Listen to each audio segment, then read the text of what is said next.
आज के वीडियो में हम सीखेंगे नंबर सिस्टम, संख्या पद्धति।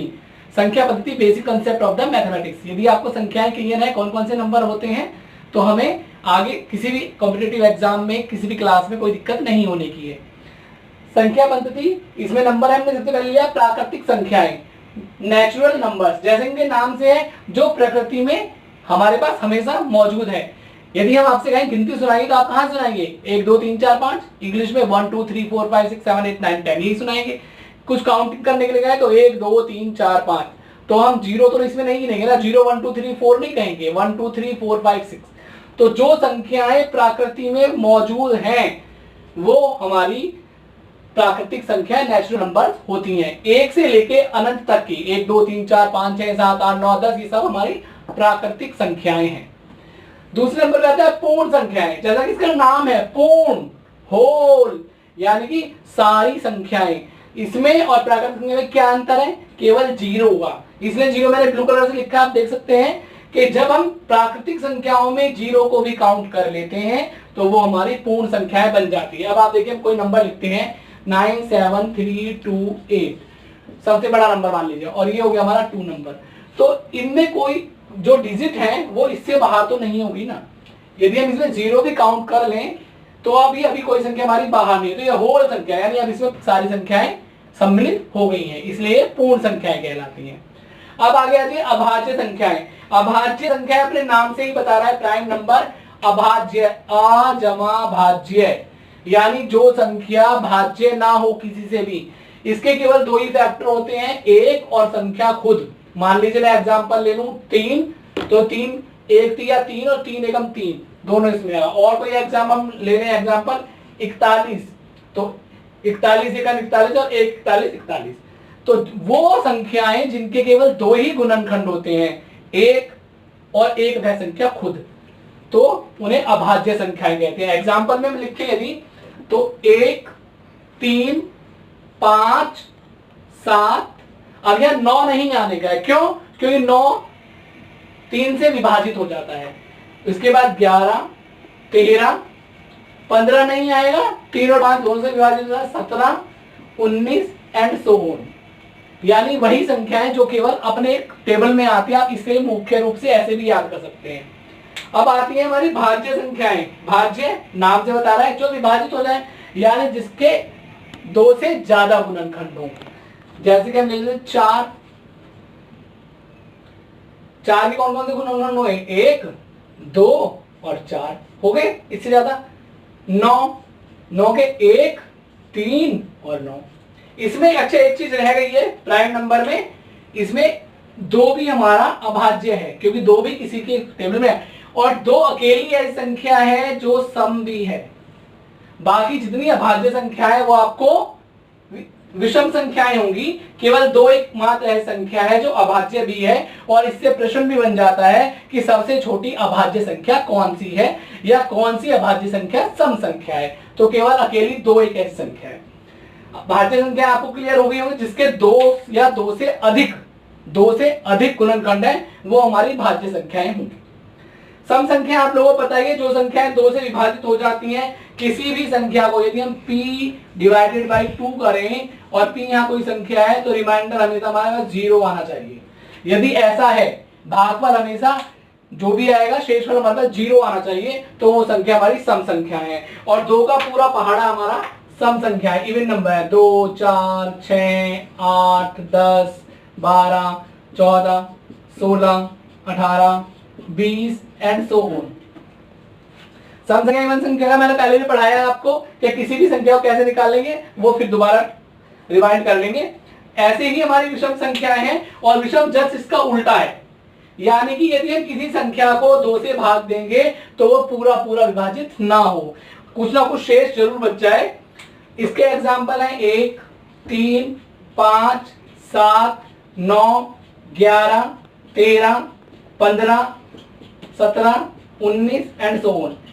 यहां पर विषम संख्या और भाज्य संख्या आपको एक सी नजर आएंगी, लेकिन ये अलग अलग हैं, अभाज्य और विषम। देखिए 1 3 5 7 तक बराबर है, तो यहाँ 9 आ गए, यहाँ पर 9 नहीं है क्योंकि 9 विषम संख्या तो है लेकिन अभाज्य नहीं है क्योंकि 3 से डिवाइड हो जाती है। 15 यहाँ पर है, यहाँ नहीं है क्योंकि 15 विभाजित हो जाती है, अभाज्य नंबर नहीं है इसमें। ये क्लियर हो गया होगा। चलिए आगे आते हैं अगले टॉपिक पर। अगला नंबर आता है हमारा परिमेय संख्याएं, रेशनल नंबर्स। तो वो सभी नंबर्स जो P/Q की फॉर्म में लिखे जा सके। यस, भिन्न, सही समझा, जिन्हें अंश और बटे हर के रूप में हम लिख सकते हैं, उन सबको परिमेय संख्या कहते हैं। लेकिन यहाँ पर एक शर्त है, Q does not equal to 0। जो हमारी नीचे वाली जो हमारा हर है वो 0 ना हो, बाकी कुछ भी हो। यदि आप बात करेंगे 1/2 परिमेय है, हाँ है, 3/4 परिमेय है, हाँ है, 5/7 परिमेय है, हाँ है, 0/2 परिमेय है, हाँ ये भी है, लेकिन 2/0 परिमेय नहीं होगी। ठीक है, अब आते हैं अपरिमेय संख्याएं पर। परिमेय संख्या और अपरिमेय संख्या में क्या अंतर है? इसका बेस्ट एग्जांपल है पाई, जिसका वैल्यू होती है 22/7, और ये इसकी एक्चुअल वैल्यू नहीं है, अप्रोक्स है, मान ली गई है। वो नंबर जो कटने का, मान लीजिए जब 10 से डिवाइड करें, 10 को 3 से डिवाइड करें तो आंसर क्या आएगा?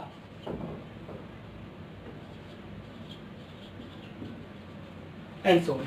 तो ये हमारा अपरिमेय नंबर है, जिसका कभी रिजल्ट ना आए और एक ही संख्या बार बार रिपीट होती रहे, उसको हम अपरिमेय संख्याएं कहते हैं।